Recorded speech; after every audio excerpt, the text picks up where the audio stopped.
Beyond the captivating social media photos and the ability to work from various exotic locations around the world, there is a dark side to being a digital nomad that not many people know about, including you. And we're about to reveal them. So if you're considering taking up a digital nomad lifestyle, here are some things you must know first. It gets really lonely. Yes, you get to travel around the world and meet new people. So it seems kind of weird that we're starting with loneliness, right? But here's the thing.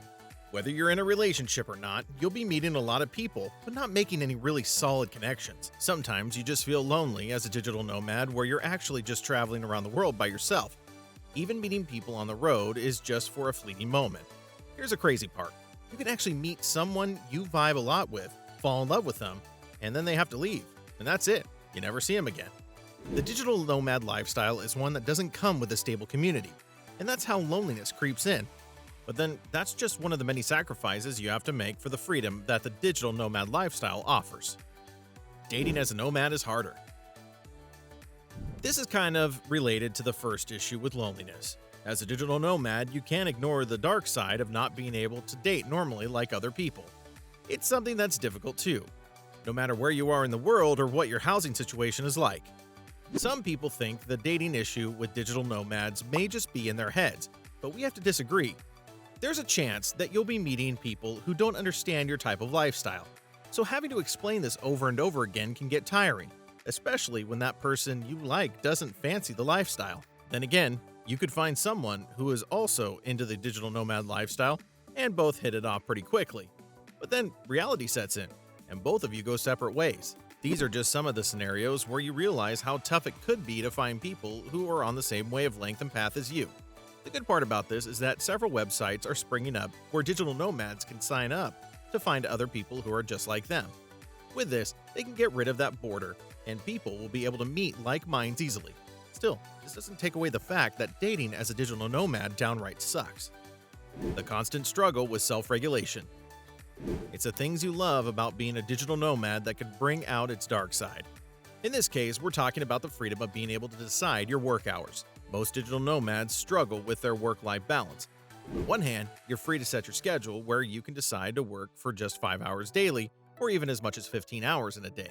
But that doesn't mean you have to do this, right?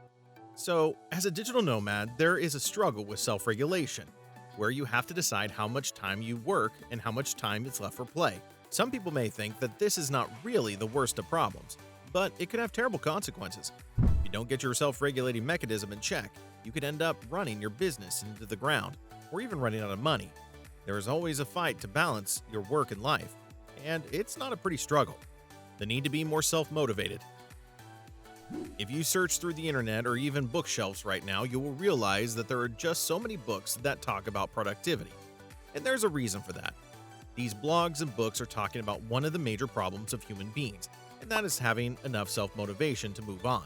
As a digital nomad, you're going to have to turn down a lot of fun activities and pick being stuck in front of your laptop instead. Being a digital nomad means that you would have to be working instead of hanging out with coworkers at an amazing new restaurant.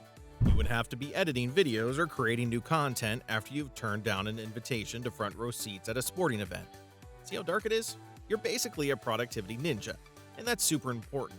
If you don't know what you're doing, get your schedule in check and move with the flow. You won't be making enough money to fund your lifestyle. The slightest distractions could bring your digital nomad journey to an anticlimactic end.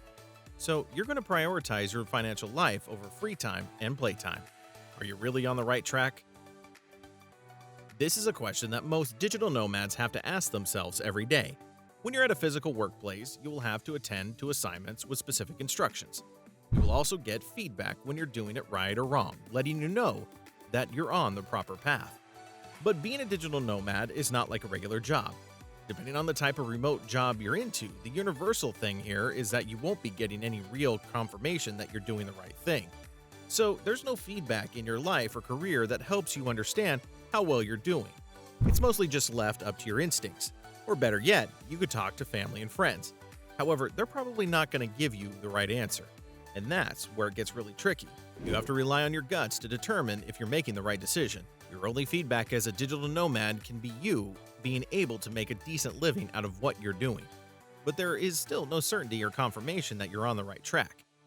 Yes, being a digital nomad is like an adventure, but then it's also weird when you have to rely on your common sense and intuition to determine if you're doing the right thing. You really don't want to spend the time you should be looking for clients or working to be struggling with such questions. As a digital nomad, you will have different life experiences depending on the country you go to. It can be good and it can be bad, but whatever the decision you end up with has to be the one that won't bring you down. Housing is one of the biggest decisions. As a digital nomad, housing has to be the top of your list. And it's not black and white either. You can't be a digital nomad without the right kind of shelter, and that's usually not an easy choice to make. The shelter will determine how everything else goes, including your business, health, and even relationships. The mistake most digital nomads make is to focus more on travel plans rather than a place to live. It's quite common when you have to travel too quickly, and that's just besides the logistics that takes a lot of time. But with our currently organized world, digital nomads have to choose between three main housing models. You could decide to buy your property, go for a long-term rental, or just pick short-term vacation rentals. Obviously, buying a property isn't feasible because you won't be staying in one location for a long time. That's literally what the nomad there stands for. So accept it's an investment where it will be selling for profits later. No digital nomad will take the purchase option. Up next is picking long-term rentals, which is not exactly a digital nomad's cup of tea either. Nobody wants to commit to a long-term lease, just as you wouldn't want to buy a property. Which leaves us with a third option, short-term rentals. Of course, these are way more expensive, and digital nomads won't want to pay a premium just for accommodations. This leaves other options like subletting, house sharing, or co-living. With how much effort it takes to find a suitable living condition to live in, you know that making the wrong choice could interfere with other areas of your life. You really want to nail that down to avoid distractions from your career or goals, and even from having some fun when you get away from your workstation. Now you know the dark side of a digital nomad and the things that aren't too pretty about this career path. But then that doesn't mean that it doesn't have its perks, of course. Being a digital nomad doesn't work for everyone, but there are definitely successful ones who have been at it for decades. All you have to do is work out your specific life path, accept the midlife nomadic crisis as it comes, and you'll be all right. And that's a wrap. If you're a digital nomad or no one, what do you think is the biggest challenge of this lifestyle? Let us know in the comments, and don't forget to subscribe to our channel. Thanks for watching.